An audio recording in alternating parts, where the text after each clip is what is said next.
मुझे ज्ञात है ज्ञानारी को कैसे पराजित करना है। मुझे तत्काल बताओ अनुज।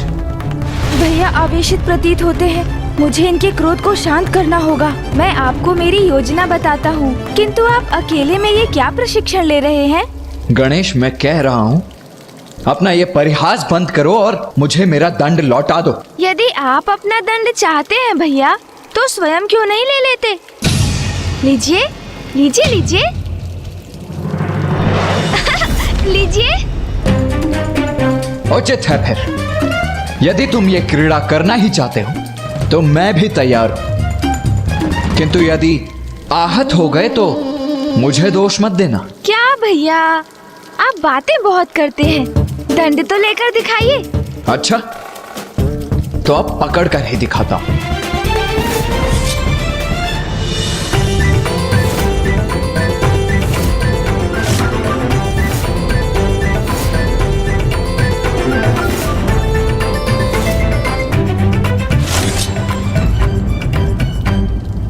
हाँ गणेश, ये अच्छा दाव था, किंतु अब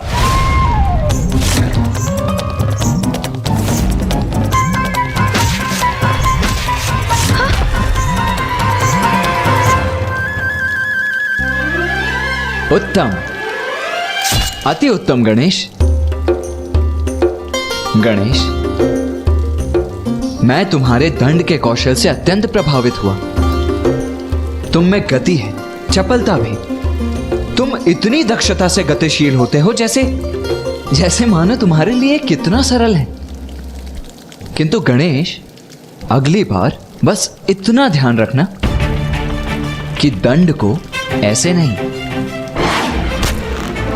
ऐसे पकड़ना, ताकि तुम्हारा प्रतिद्वंदी उस पर अपनी पकड़ ना बना सके। समझ गया भैया, समझ गया।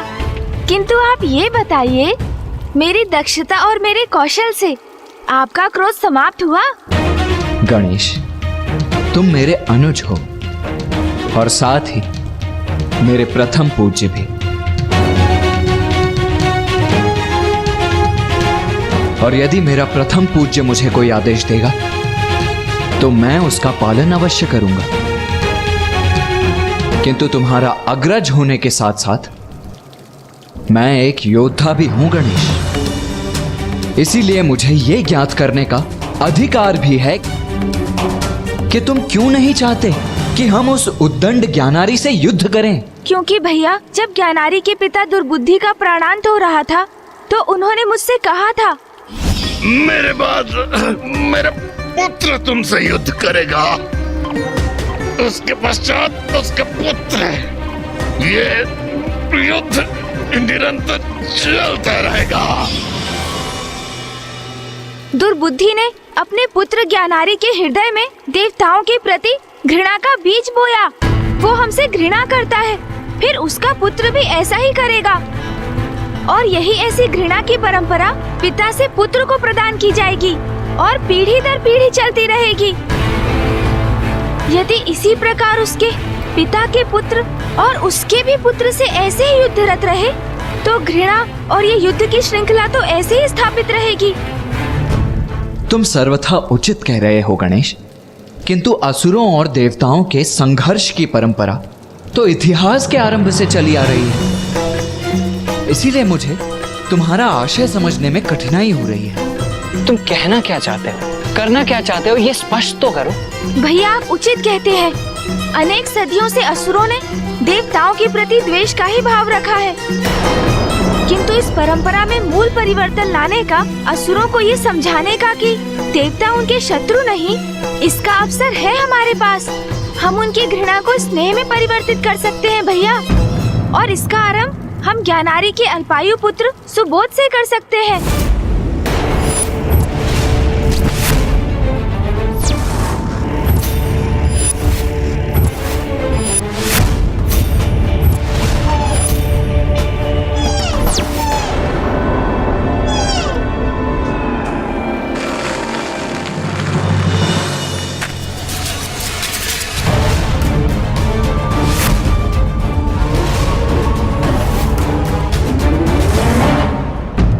भैया, असुरों से व्याप्त घृणा स्नेह में परिवर्तित कर उन्हें निर्मल बनाने के कार्य का आरंभ हम ज्ञानारी के पुत्र सुबोध से करेंगे। ज्ञानारी ने अपने पुत्र में देवताओं के प्रति द्वेष प्रचुर मात्रा में भर दिया है, किंतु यदि हम चाहें तो हम बालक सुबोध को उसकी आसुरी प्रवृत्ति से रिक्त कर उसे सात्विक बना सकते हैं। और यदि हम ऐसा करने में सफल हो गए तो फिर देवता और असुर शांति के साथ विचरण कर सकेंगे भैया। गणेश, शांति से मुझे भी कोई विरोध नहीं है, किंतु किसी असुर को उसकी आसुरी प्रवृत्ति से दूर ले जाना, उसे सन्मार्ग पर चलने की प्रेरणा देना बड़ा ही विकट कार्य है। और इसमें सफलता प्राप्त करने के लिए कोई उपाय भी है तुम्हारे पास? हाँ हाँ है ना, किंतु उसका उपाय तो आप हैं भैया। ज्ञानारी के पुत्र बालक सुबोध को भी हिंसा करने में आनंद आने लगा है।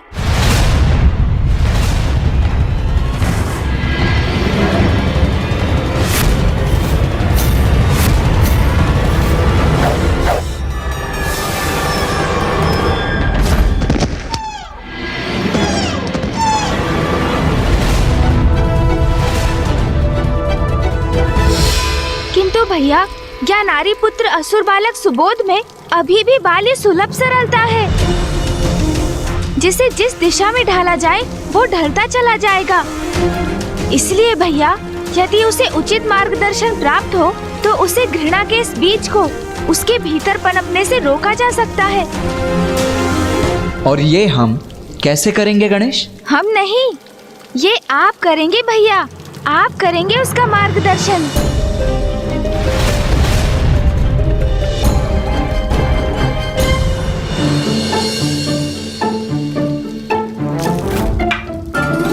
मैंने तुम्हें रुकने की अनुमति दी क्या? मुझे पाठ सिखाने चले थे असुर युवराज सुबोध को। ये बनेंगे वो भी मेरे गुरु। भैया, आप एक उत्कृष्ट गुरु हैं। आप कितने धैर्यवान हैं। अभी कुछ ही समय पूर्व हम आपस में ही उलझ रहे थे, किंतु मुझसे क्रोधित अथवा मेरे साथ स्पर्धा में बहने के स्थान पर आप मेरा ही मार्गदर्शन कर मुझे विजय की युक्ति समझा रहे थे। हाँ गणेश, ये अच्छा दाव था। इसी प्रकार आप सुबोध को ज्ञान देंगे भैया, उसे ईश्वर का परिचय देंगे, उसे आदिशक्ति, महादेव, ब्रह्मदेव एवं श्री हरि नारायण सबकी महिमा का बोध कराएंगे। गणेश, तुम चाहते हो कि मैं बालक सुबोध को शिक्षा प्रदान करूं, किंतु उसके लिए तो मुझे उसके साथ समय व्यतीत करना होगा ना। और ये संभव कैसे होगा? वो एक असुर राजकुमार है। उसकी माता अपने पुत्र को किसी के साथ ऐसे कहाँ छोड़ेगी? अब युक्ति का विचार तो आप ही कीजिए भैया, मैं तो चला भोजन करने।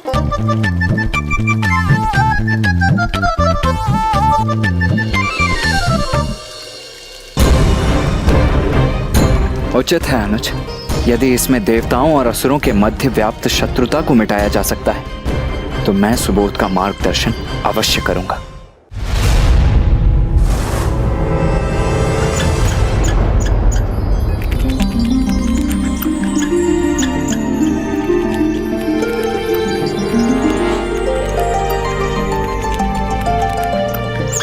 ये गिलहरी यहाँ शांति से बैठ के अपना भोजन कर रही है, ये तो अनुचित है।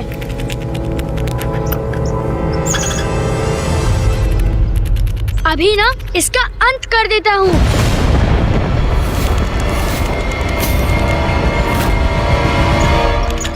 अरे रुको, कहाँ भाग रही हो? रुको, अरे रुको तो, कहाँ भाग रही हो? अरे अभी तुम्हें पकड़कर तुम्हारे रक्त बहाने का आनंद लूंगा। रुको।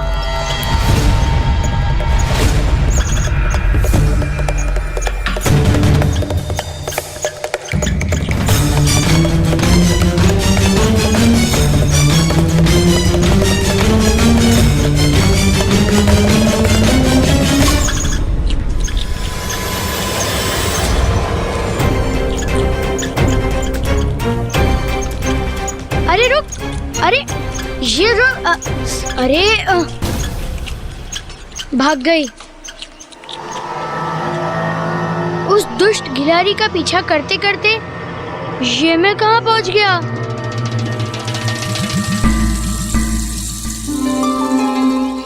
ये वन कितना घना है, मुझे तो बहुत भय लग रहा है। मुझे लौटना चाहिए, किंतु किस दिशा में जाऊं?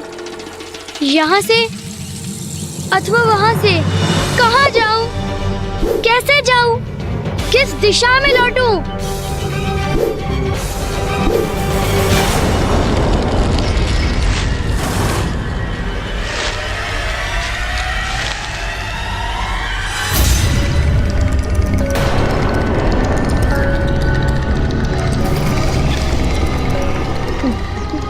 माँ!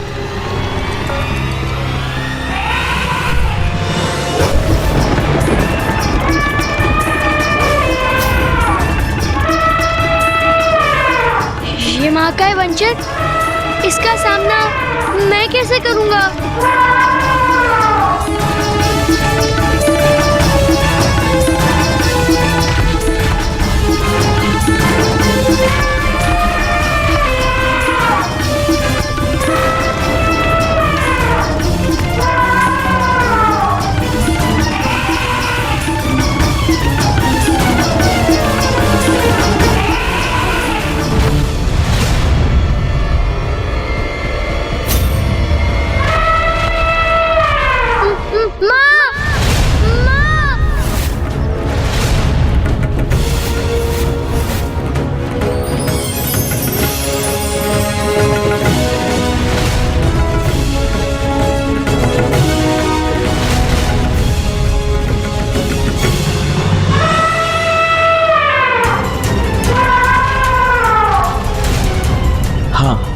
अभी उचित समय है।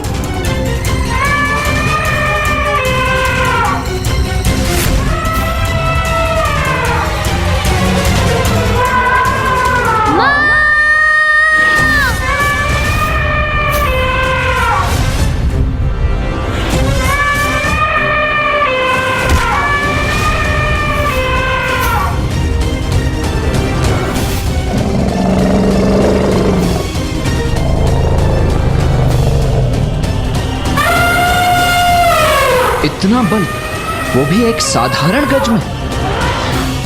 ओह, तो ये तुम हो। अति उत्तम युक्ति है गणेश। भैया,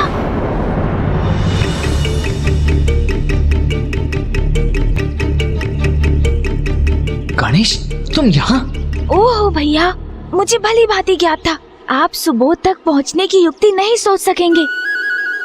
देखिए ना, आप तो अभी भी यहीं खड़े हैं, इसलिए मैं स्वयं ही यहाँ पहुँच गया, ये सोचकर कि क्यों ना आपकी सहायता ही कर दूं। अच्छा, वहाँ कैलाश में तो बड़ी बड़ी बातें कर रहे थे कि भैया युक्ति आप सोचिए, मैं तो चला भोजन करने। अब यहाँ आए बिना तुमसे रहा भी नहीं गया ना। क्या करूं भैया, अत्यंत उदार और कोमल हृदय है जो मेरा, इसीलिए आपकी कठिनाई को सरल बनाने चला आया। अच्छा, आप सचेत रहिए और आगे देखिए। क्यों? ऐसा क्या करने जा रहे हो तुम? क्या करना है ये तो उचित समय आने पर स्वतः ही आपको ज्ञात हो जाएगा भैया। बड़ी शक्ति आ गई है ना तुम में। हाँ, माँ के हाथों के बने मोदक जो खाकर आए हो, है ना? किंतु तब भी मैं तुम्हारा अग्रज ही हूँ।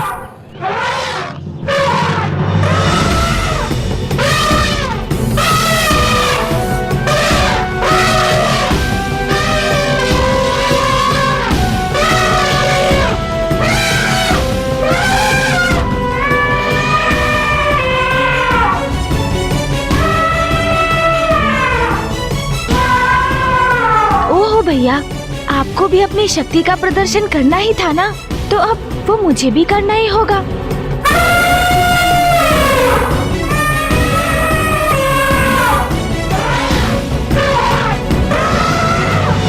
पुत्र सुबोध, आप सुरक्षित तो है ना? माँ,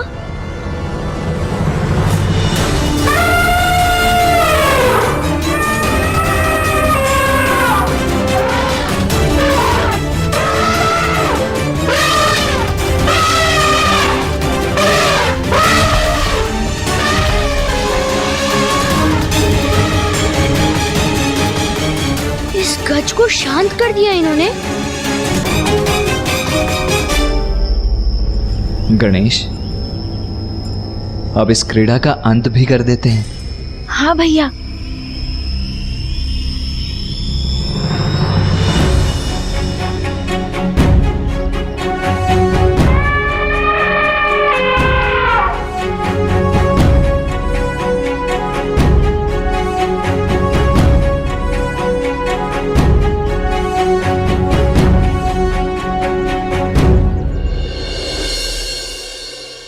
कौन हो तुम?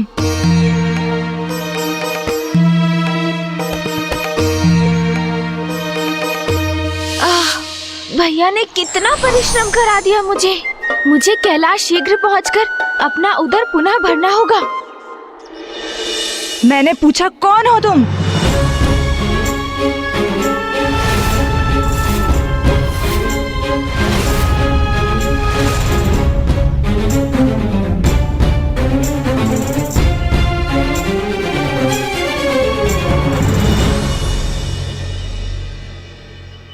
प्रश्न ये नहीं है, प्रश्न तो वो है जो मैं आपसे पूछने जा रहा हूं कि ये बालक कौन है और इसके भीतर इतना अहंकार और ऐसी घृणा का वास क्यों है? ये जैसा है ऐसा किसने बनाया है इसे?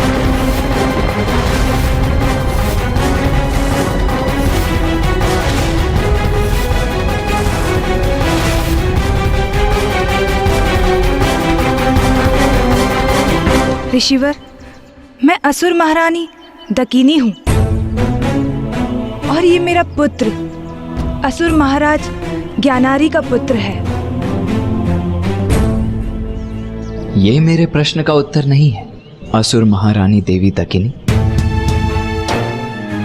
आपने मुझे अपना पद और समाज में अपना स्थान बताया, किंतु मेरा प्रश्न तो ये था कि ये बालक कैसे गुण धारण कर रहा है, इसका व्यक्तित्व किस दिशा में जा रहा है? मेरे असुर युवराज सुबोध के व्यक्तित्व पर प्रश्न करोगे तुम? इतना दुस्साहस तुम्हारा? जब दो बड़े गंभीरता से परस्पर संवाद कर रहे हो तो बालकों को मध्य में बोलने की धृष्टता कदापि नहीं करनी चाहिए। समझ गए ना बालक?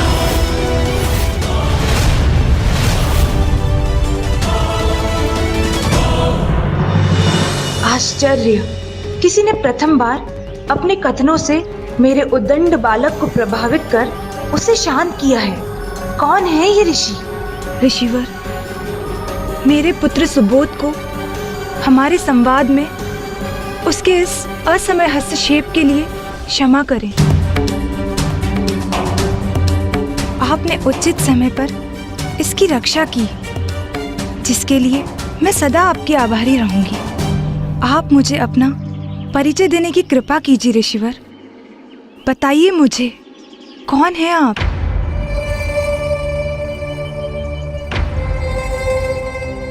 मैं ऋषि स्कंद हूं देवी।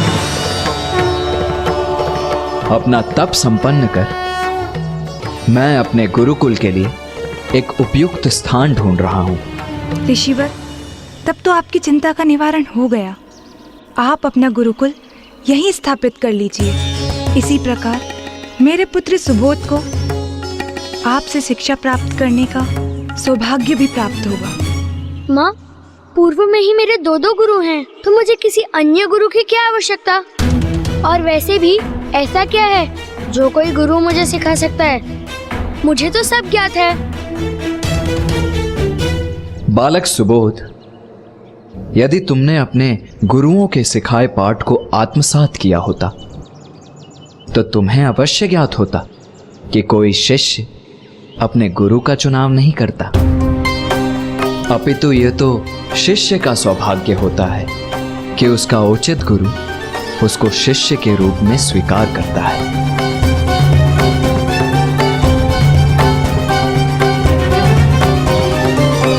देवी, आपका पुत्र मुझसे शिक्षा प्राप्त करने के योग्य नहीं है और यह स्थान मेरे गुरुकुल के लिए उचित नहीं है। इसीलिए अब मैं आपसे विदा लेता हूं।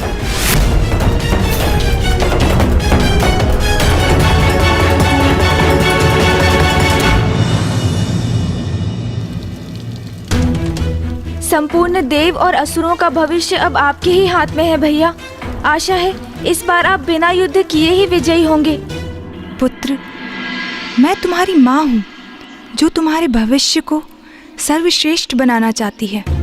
अपने लिए नहीं, अपनी माँ के लिए अपने अहंकार का परित्याग कर दो और सम्मान सहित ऋषिवर को रोक लो।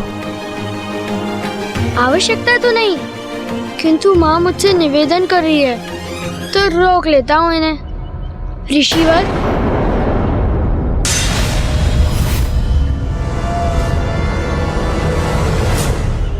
मुझे क्षमा कीजिए और कृपा कर मुझे अपने शिष्य रूप में स्वीकार कीजिए।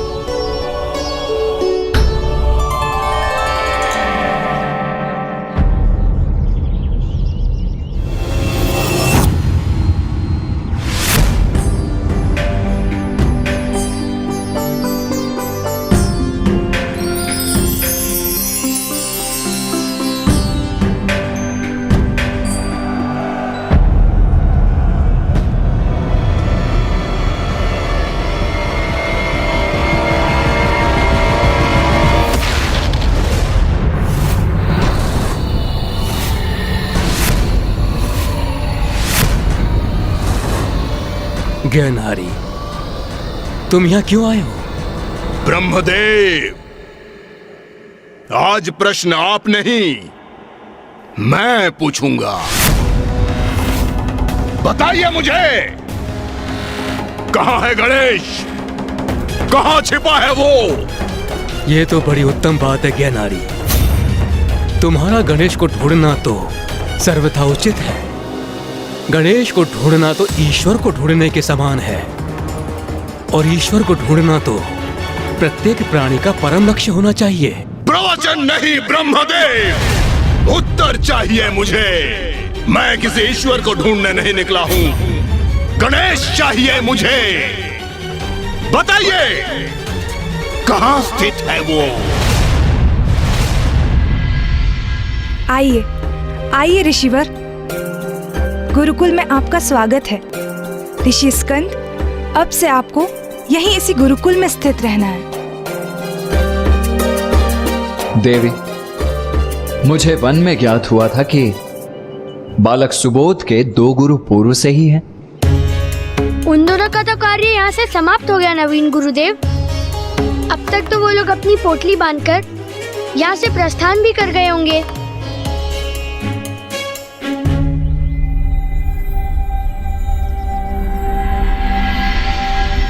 महारानी दकिनी,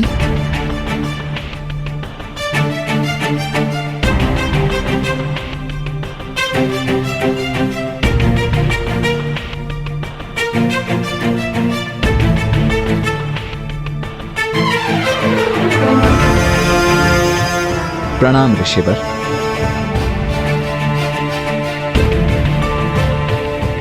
प्रणाम प्रणाम।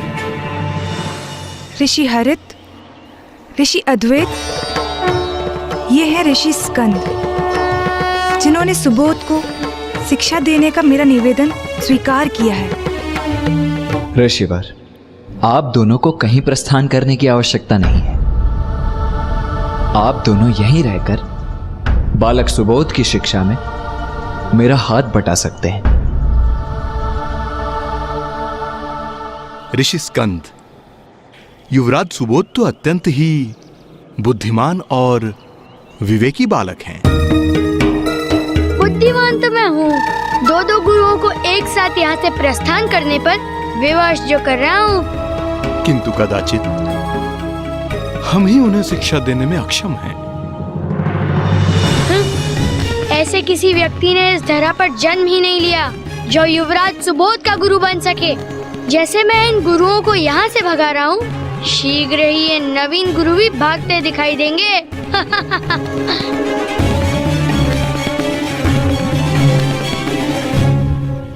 सुबोध,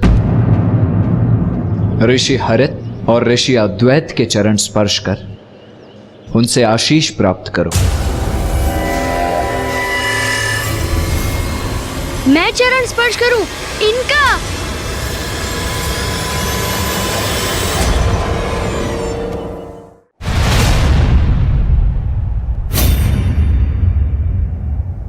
प्रिय, क्या तुम्हें यहाँ कहीं गणेश दिखाई दे रहा है? नहीं नाथ, गणेश तो कहीं दिखाई नहीं दे रहा। लो, तुम्हें अपने प्रश्न का उत्तर प्राप्त हो गया। गणेश तो यहाँ ब्रह्मलोक में कहीं नहीं है। बस! मुझे मूर्ख समझा है क्या?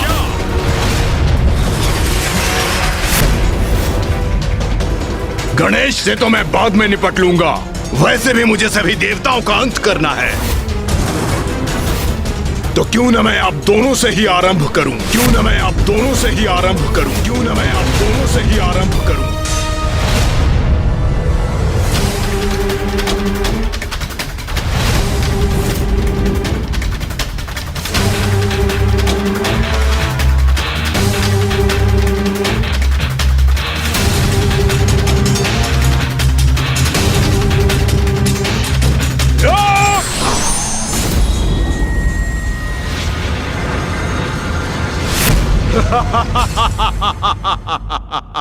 अरे वाह! इतना भीषण आतंक है मेरा कि सभी भयाक्रांत हो रहे हैं मुझसे। वहां कैलाश में भी सभी मेरे भय से कहीं भागकर छुप गए, और यहाँ ब्रह्मलोक में ब्रह्मदेव और देवी सरस्वती मुझसे अपने प्राणों की रक्षा करने के लिए कहीं अदृश्य हो गए। कितने भीरू हैं ये देवता, मुझे देखकर भागकर छिप रहे हैं।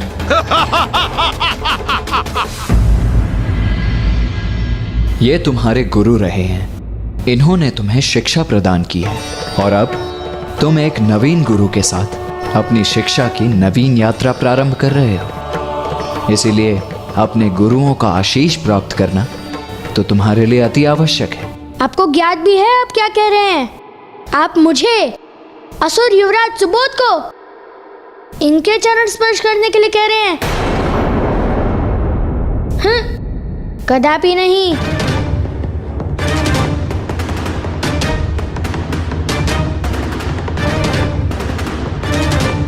पुत्र, मुझे आशा है तुम वही करोगे जो उचित है। कदाचित माँ मेरे इस व्यवहार से असंतुष्ट प्रतीत हो रही है, किंतु एक साधारण से ब्राह्मण के चरण मैं असुर युवराज होकर भला कैसे स्पर्श कर सकता हूँ?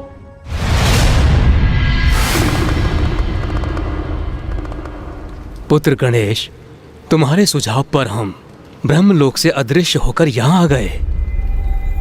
पुत्र गणेश, ऐसे कितने समय के लिए अदृश्य रहेंगे हम? ज्ञानारी तो तुम्हें सर्वत्र ढूंढ रहा है। बुआ जी, यदि मैं चाहूँ तो अभी मैं ज्ञानारी का वध कर सकता हूँ, किंतु उससे क्या लाभ होगा?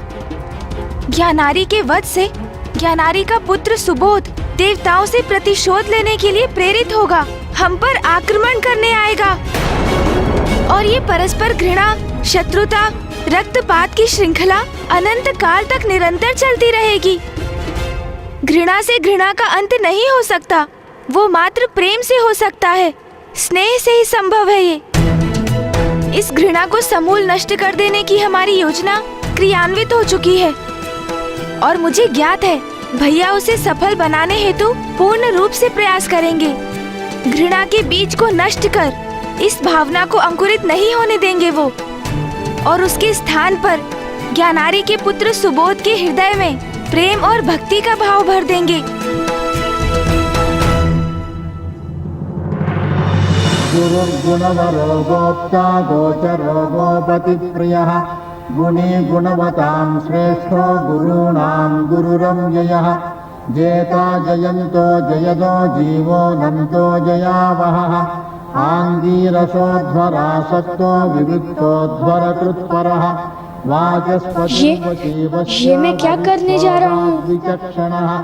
चित्तशुद्धिकर श्रीमान् चैत्रश्चित्रशिखण्डियः बृहद्रथो बृहद्भानुर्बृहस्पतिरभीष्टदः सुराचार्यस्सुराराध्यस्सुरकार्यहितं करः। आयुष्मान भव पुत्र।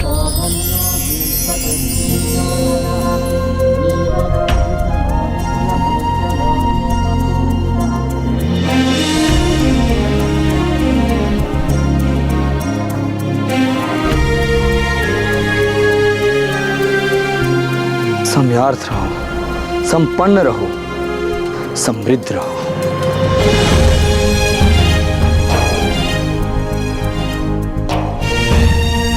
ये अचानक कैसे विचित्र सुख का आभास हुआ मुझे। इन गुरुओं के शब्दों ने जैसे मेरे हृदय को शांत कर दिया। ये अचानक कैसे विचित्र सुख का आभास हुआ मुझे। इन गुरुओं के शब्दों ने जैसे मेरे हृदय को शांत कर दिया।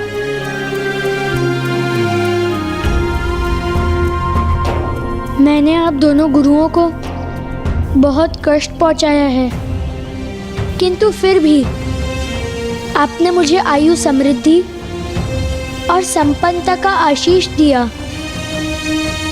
मैं कृतार्थ हूँ। मुझे आपके प्रति अपने दुष्ट आचरण के लिए क्षमा कीजिए गुरुवर। मेरा पुत्र इतना विनम्र भी हो सकता है? विश्वास नहीं होता। ये तो अवश्य इन नवीन गुरुदेव का ही प्रभाव है। तुमने क्षमा याचना की है पुत्र। अपने भूल का आभास होने पर ही उसके सुधार का आरंभ होता है। मेरा ये वचन सदा स्मरण रखना युवराज सुबोध। ईश्वर को ढूंढना ही हमारा सर्वोच्च धर्म है। आज के बाद जो भी करोगे उसमें सदा एक ही उद्देश्य निहित होना चाहिए कि ईश्वर के निकट पहुंचने का मार्ग सुनिश्चित करना। प्रणाम।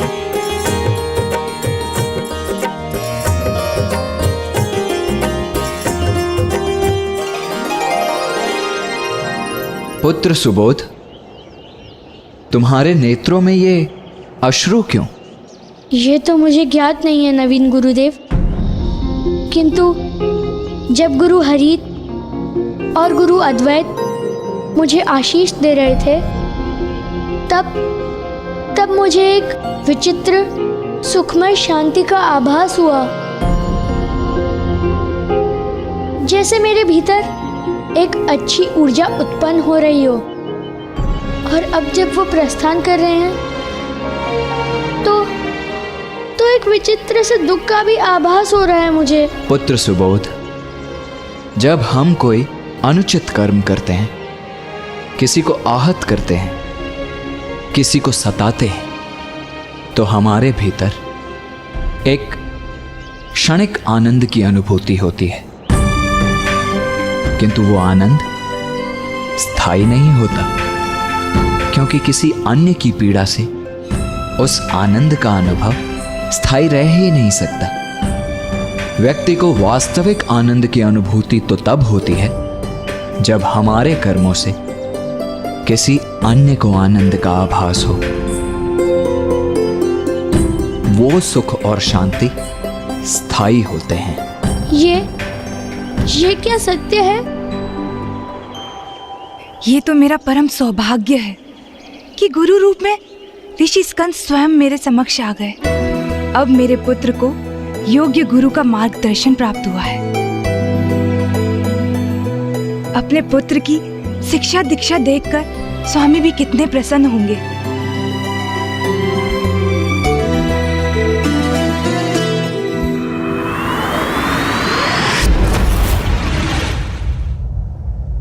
चलिए प्रिय। कहाँ स्वामी? ज्ञानरी वैकुंठ पहुंच चुका है, यह ज्ञात करने कि गणेश कहाँ है। यहाँ के पूर्व ज्ञानारी ब्रह्मलोक गया था। ब्रह्मदेव ने उससे दो शब्द क्या कह सुन लिए, वो क्रोधित हो गए। अब इसके पूर्व कि मैं उससे वार्तालाप करूं और वो और क्रोधित हो जाए, हमें यहाँ से प्रस्थान करना चाहिए। नारायण! बताइए मुझे, गणेश कहाँ है?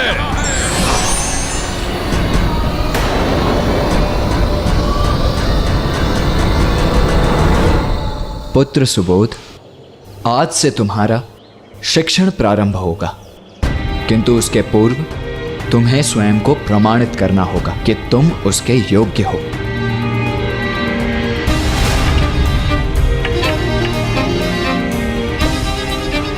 सुबोध। गुरुवर, ये प्रवचन मुझे अरुचिकर प्रतीत होता है। इनमें मेरा ध्यान नहीं लगता। तो तुम्हारी रुचि किसमें है? मुझे तो युद्ध करना बहुत भाता है। मैं इन सभी बालकों को युद्ध में बड़ी सरलता से परास्त कर सकता हूँ। अच्छा, तब तो हमें वही करना चाहिए जिसमें तुम्हारी रुचि है ना? हाँ।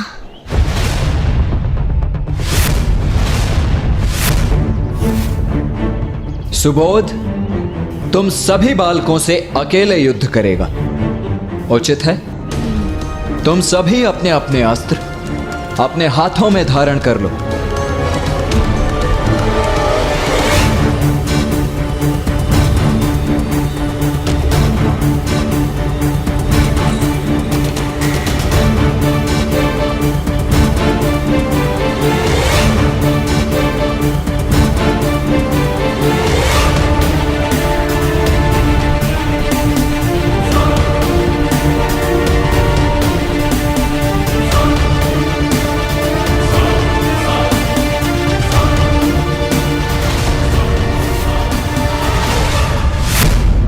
रुक जाओ।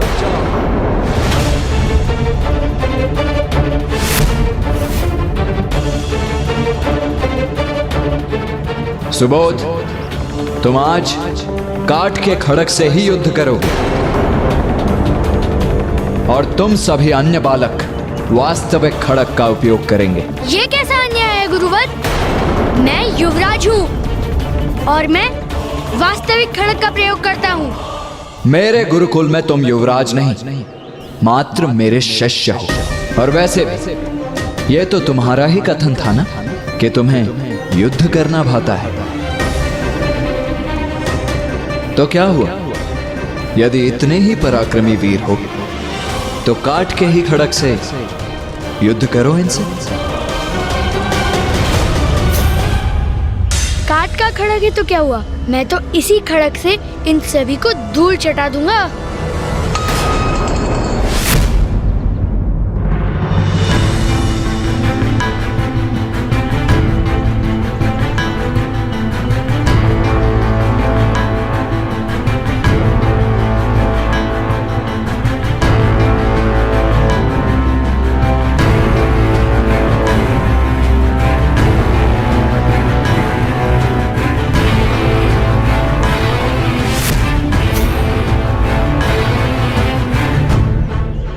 अब युद्ध आरंभ करो।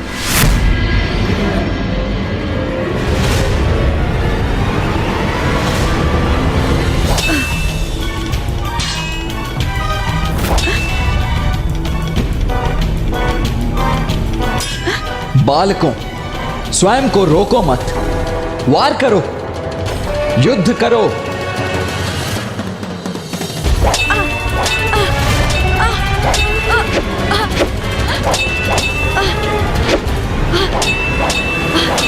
तुम सब पीछे क्यों हट रहे हो?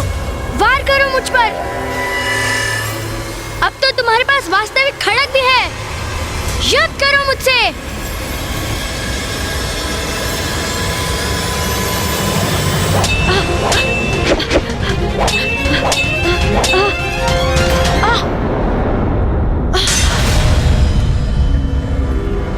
तुम्हारे पास कितना उत्तम अवसर था मुझ पर वार करने का, फिर रुक क्यों गए? कहीं आप आहत ना हो जाए। किंतु मैं तो तुम पर वार कर रहा हूँ, निरंतर तुम्हें आहत कर रहा हूँ। और आज से पूर्व भी जब भी हमने युद्ध का अभ्यास किया है तो मैंने तुम्हें वास्तविक खड़क से आहत किया। हम नहीं चाहते थे हमारी वजह से आपको चोट पहुंचे, इसलिए हमने कभी आप पर वार नहीं किया। अर्थात मैं कल तक जो इनके साथ कर रहा था वो अन्याय था, स्वार्थपूर्ण अन्याय, वो भी उनके साथ जो मुझे तनिक भी अहित होने नहीं दे सकते हैं।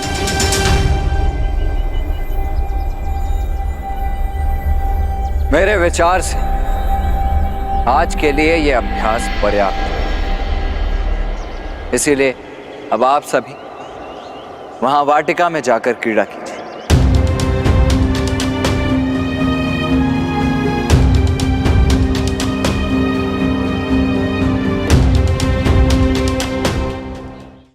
क्या हुआ पुत्र सुबोध? ऐसे स्तब्ध क्यों खड़े हो? गुरुदेव, मैंने सदैव इनके साथ निर्दयता का व्यवहार किया, इनको कष्ट भी पहुंचाया। आज जब इनके पास मुझ पर वार करने का अवसर था, मेरे द्वारा इनको पहुंचाए गए कष्ट का प्रतिशोध लेने का अवसर था, तो इन्होंने अपने आप को रोक लिया। किंतु क्यों गुरुदेव? उन्होंने ऐसा क्यों किया?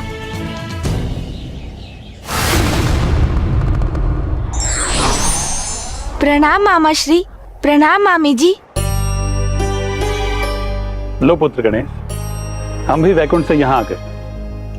अब बताओ क्या करना है? मामा जी, मुझे विश्वास है अब ज्ञानारी स्वर्ग लोक जाएगा। देवताओं से मेरे बारे में प्रश्न करेगा। कदाचित वो क्रोधवश उन पर आक्रमण भी कर दे और देवता उसके प्रति उत्तर में उससे युद्ध करेंगे। किंतु यही तो नहीं चाहते हो पुत्र गणेश तुम, कि देवताओं में और असुरों के मध्य एक बार और युद्ध हो? हाँ फूफा जी, इसीलिए तो मुझे अभी इसी क्षण देवराज इंद्र के पास जाकर इस विषय में चर्चा करनी होगी। मुझे तत्काल देवराज इंद्र और अन्य देवताओं को जाकर ये समझाना होगा कि हिंसा का प्रत्युत्तर हिंसा से नहीं, अपितु प्रेम और स्नेह से दिया जाना चाहिए, तभी मेरी युक्ति सफल होगी।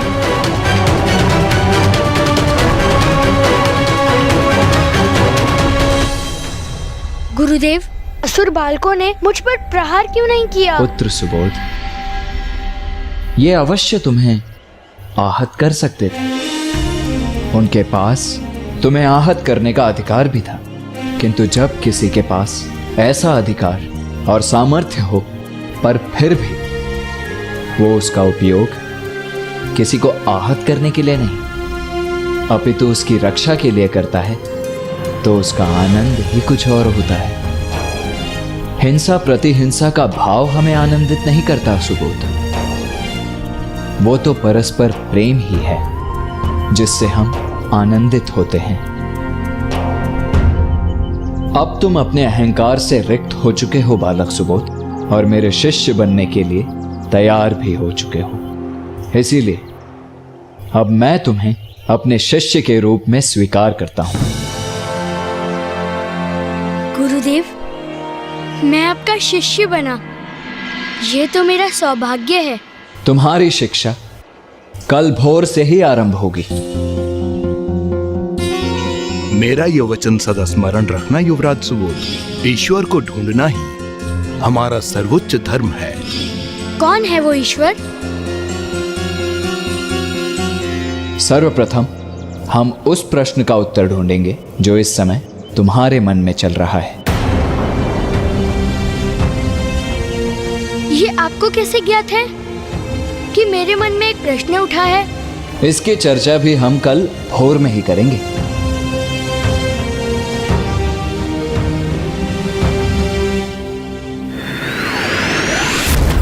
गणेश जी, यदि ज्ञानरी अपनी असुर सेना के साथ स्वर्ग पहुंच चुका है, तो हमें यहीं रुककर उसका सामना करना चाहिए, उससे युद्ध करना चाहिए।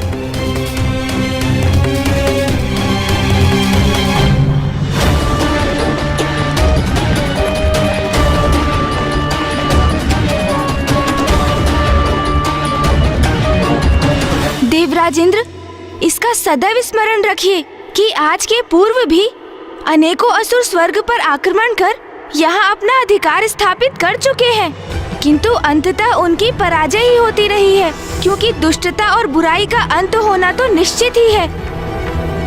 हम ज्ञानारी से युद्ध कर सकते हैं, उसका वध भी कर सकते हैं, किंतु फिर उसका पुत्र प्रतिशोध लेने यहाँ आएगा। और हम उसका भी वध कर देंगे। फिर उसका पुत्र आएगा और ये श्रृंखला फिर निरंतर चलती रहेगी। देवराज इंद्र। इंद्रदेव, स्वर्गलोक को असुरक्षित छोड़कर यहाँ से पलायन करने की इच्छा मेरी भी नहीं है, किंतु गणेश जी का कथन भी सर्वथा उचित है। घृणा और शत्रुता का अंत युद्ध से नहीं होगा। गणेश जी ने एक योजना निर्धारित की है, हमें उसका अनुसरण करना चाहिए। देवराज इंद्र, देखो कौन आया है तुमसे भेंट करने। मैं असुरराज ज्ञानारी।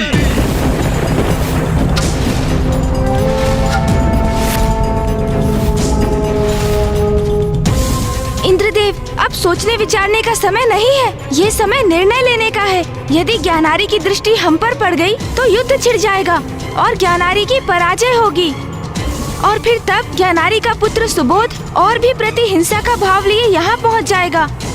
नहीं देवराज, हम ये युद्ध छिड़ने नहीं दे सकते।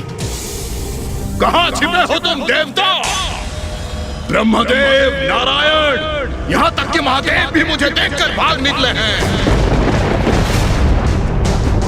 मुझे नहीं ज्ञान था तुम देवता मुझसे इतने आतंकित हो।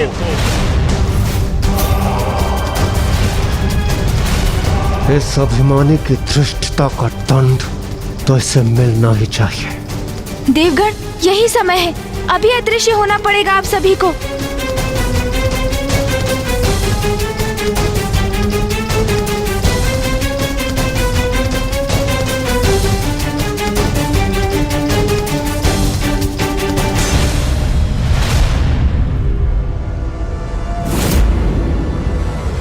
यहाँ भी कोई नहीं है, अर्थात यहाँ से भी सब भाग खड़े हुए हैं। हाँ, भीरू देवता।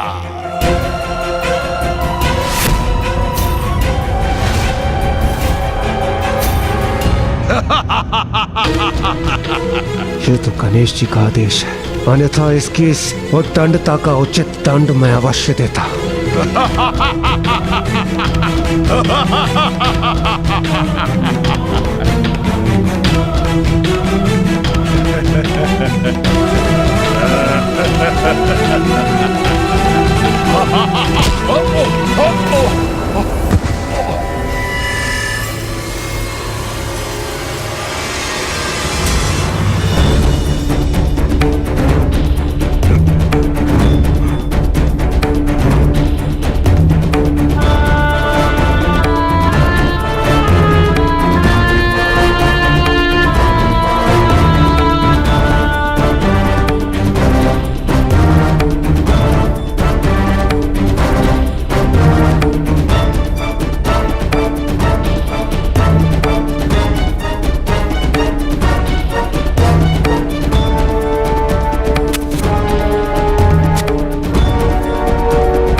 भगोड़े हैं ये देवता, मेरे डर से सब भाग खड़े हुए।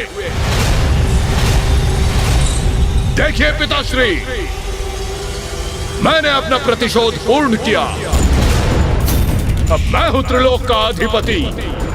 मैं असुरराज ज्ञानारी, मैं त्रिलोक का नवीन राजा हूं और मेरा पुत्र सुबोध मुझसे भी अधिक सामर्थ्यवान बनेगा, मेरा योग्य उत्तराधिकारी होगा। हम पिता पुत्र संपूर्ण ब्रह्मांड में विजय प्राप्त करेंगे।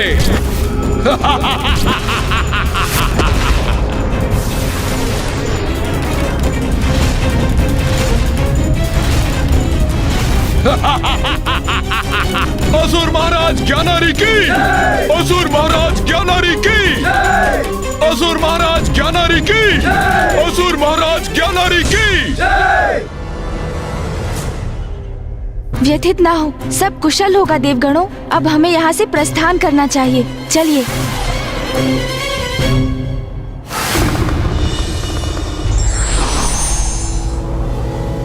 भैया, अब हमारी योजना की सफलता, विनाशकारी युद्ध श्रृंखला का अंत, सब कुछ आप पर ही निर्भर करता है। अब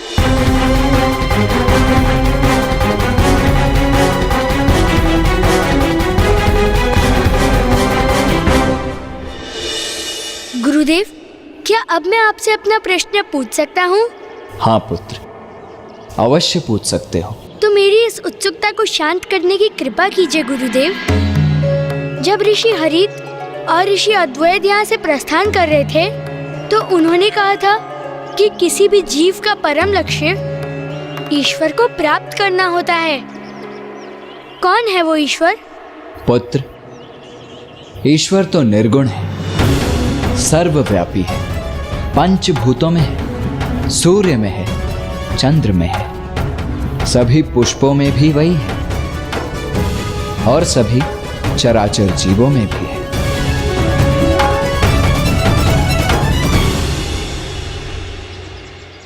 तो गुरुवर, क्या ईश्वर इस नन्ही सी चींटी में भी है? हाँ पुत्र, ईश्वर तो ब्रह्मांड के कण कण में समाहित है। वो तुम में है, मुझ में है, उस गिलहरी में भी है जिसे तुम कष्ट पहुंचाने का प्रयास कर रहे थे, और उस गज में भी जिसने वन में तुम पर आक्रमण किया था। गुरुवर, आपका ये कथन तो अत्यंत ही रोचक है। आपने कहा कि ईश्वर निर्गुण है, वो सब में है, किंतु क्या उनका कोई अपना स्वरूप नहीं? कभी कभी समय के अनुसार सृष्टि को जब उनकी आवश्यकता होती है तो ईश्वर सगुण रूप भी धारण करते हैं। सगुण रूप धारण करते हैं? जैसे उनका सबसे सुंदर, सबसे मनमोहक और अद्भुत रूप श्री विघ्नहर्ता गणेश जी। गणेश जी कौन है वो, और वो कैसे दिखते हैं? अर्धनारीश्वर रूप में आदि शक्ति एवं महादेव प्रकट होते हैं, जो समस्त सृष्टि के कारक एवं कारण है। उनके इस रूप का अर्थ है ईश्वर ना तो मात्र स्त्री शक्ति है और ना ही मात्र पुरुष शक्ति, अपितु वो उनसे भी सर्वोच्च है, जिनका कोई लिंग या आकार नहीं होता, और उन्हीं निराकार परम ब्रह्म के स्वरूप है विघ्नहर्ता श्री गणेश। गणेश जी के नेत्रों में अद्भुत चमक है, उनके मस्तक पर शुभ्र कांति है और उनकी अति सुंदर सूंड भी है। उनका रूप, उनका सौंदर्य मनमोहक, अतुलनीय है। गणेश प्रथम पूज्य देव हैं, जिसका अर्थ है किसी भी पूजा में सर्वप्रथम उनकी ही पूजा होगी। वो बुद्धि के देवता हैं और देवताओं के रक्षक भी। वो सहज भक्ति भाव से ही प्रसन्न भी हो जाते हैं। प्रथम पूज्य होने के पश्चात भी वो बहुत ही नटखट भी हैं। वास्तव में वो तो एक बालक ही है। गुरुवर, मैं भी गणेश जी को देखना चाहता हूँ, उनके दर्शन करने को इच्छुक हूँ। अवश्य पुत्र, गणेश जी के दर्शन हेतु तुम्हें उनके मंत्र का उच्चारण करना होगा, और उनके मंत्र का उच्चारण तुम तब तक नहीं कर सकोगे जब तक तुम उसके प्रत्येक अक्षर में डूब नहीं जाओगे। मैं करूँगा जाप, अपनी पूरी निष्ठा और भक्ति से। उचित है। ओम गं गणपतये नमः।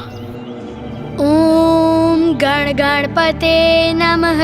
ओम गं गणपतये नमः। ओम गण गणपते नमः। ओम गण गणपते नमः। ओम गण गणपते नमः।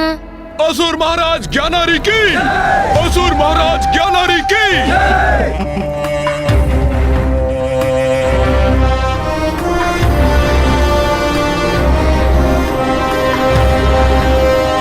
आपको आपकी त्रिलोक विजय के लिए अनेकों बधाइयाँ स्वामी। त्रिलोक के अधिपति पद पर आप स्थापित हो गए हैं। ये तो उचित है, किंतु ये तो बताइए, त्रिलोक के युवराज कहाँ है? कहाँ है मेरा पुत्र?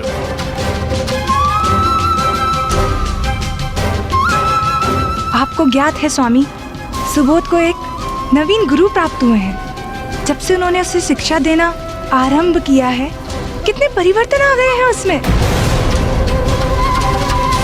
परिवर्तन? कैसा परिवर्तन? अब वो बहुत भोर से उठकर नियमित रूप से अपने पाठ सीखने जाता है। संपूर्ण दिवस ध्यान लगाकर वो एकाग्रता से शिक्षा प्राप्त करता है। अब तो उसका क्रोध भी शांत हो गया है। हाँ, अब वो अन्य बालकों को प्रताड़ित भी नहीं करता है, अपितु उनकी सहायता करता है। अब तो वो मांसाहारी भोजन भी नहीं करता है। क्या? अर्थात ये गुरु मेरे पुत्र की आसुरी प्रवृत्तियां नष्ट कर रहा है। कौन है ये नवीन गुरु? और मेरे पुत्र के सभी को आतंकित करने वाले स्वभाव को परिवर्तित करने वाला ये कौन होता है? कहाँ है वो? बताओ मुझे, कहाँ है वो? गुरुकुल में स्वामी। गुरुकुल? स्वामी, उसे अपने पाठ को समाप्त करने दीजिए। शांत रहो तुम। मैं जब चाहूंगा अपने पुत्र से जाकर भेंट करूंगा।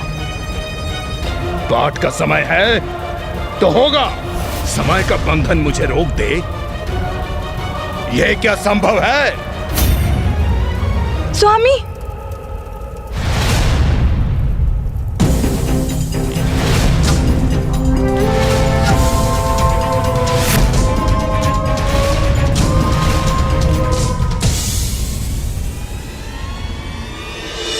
ज्ञानारी अब भैया से भेंट करने जा रहा है। यदि ज्ञानारी ने उनसे कुछ अनुचित कह दिया तो भैया आवेशित हो उठेंगे।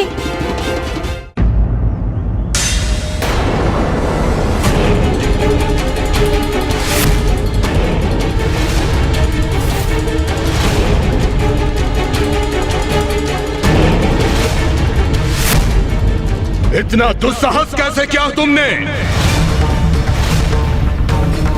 ज्ञानारी के पुत्र को इस प्रकार धरती पे बिठाने का दुस्साहस कैसे किया?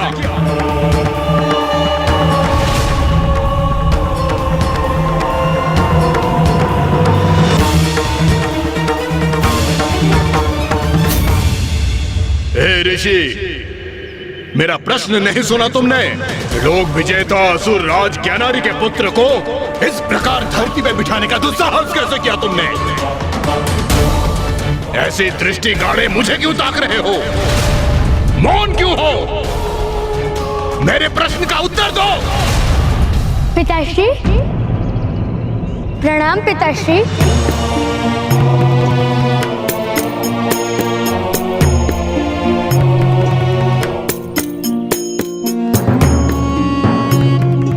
मेरा दंभी और आसुरी प्रवृत्ति युक्त पुत्र स्वयं आगे बढ़कर मेरे चरण स्पर्श कर रहा है।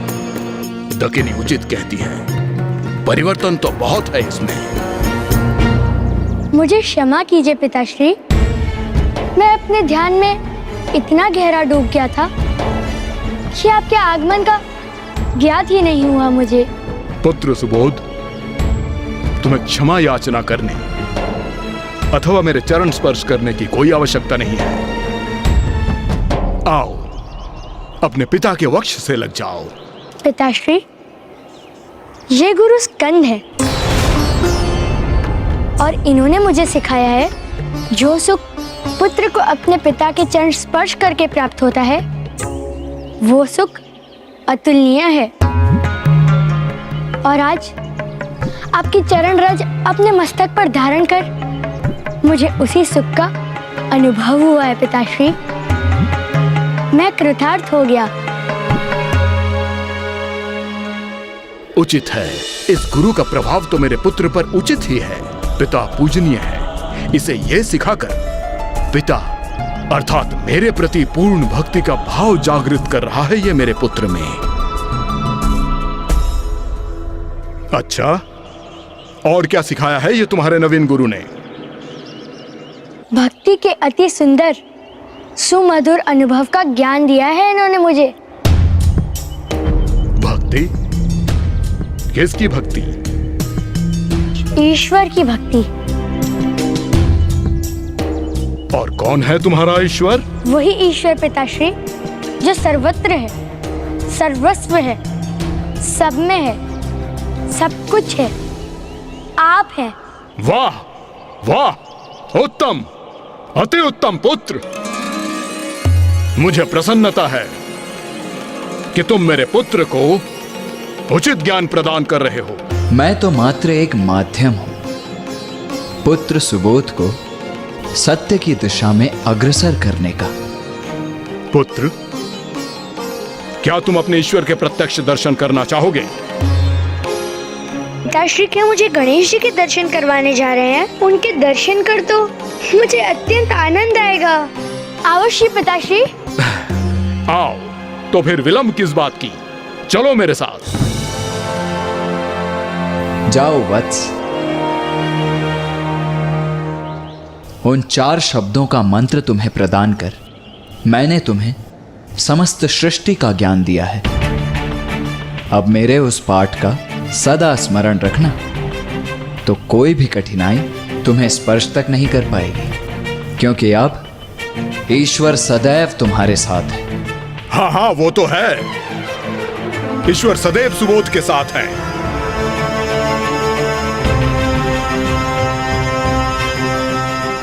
मुझे आशीष दीजिए गुरुवर।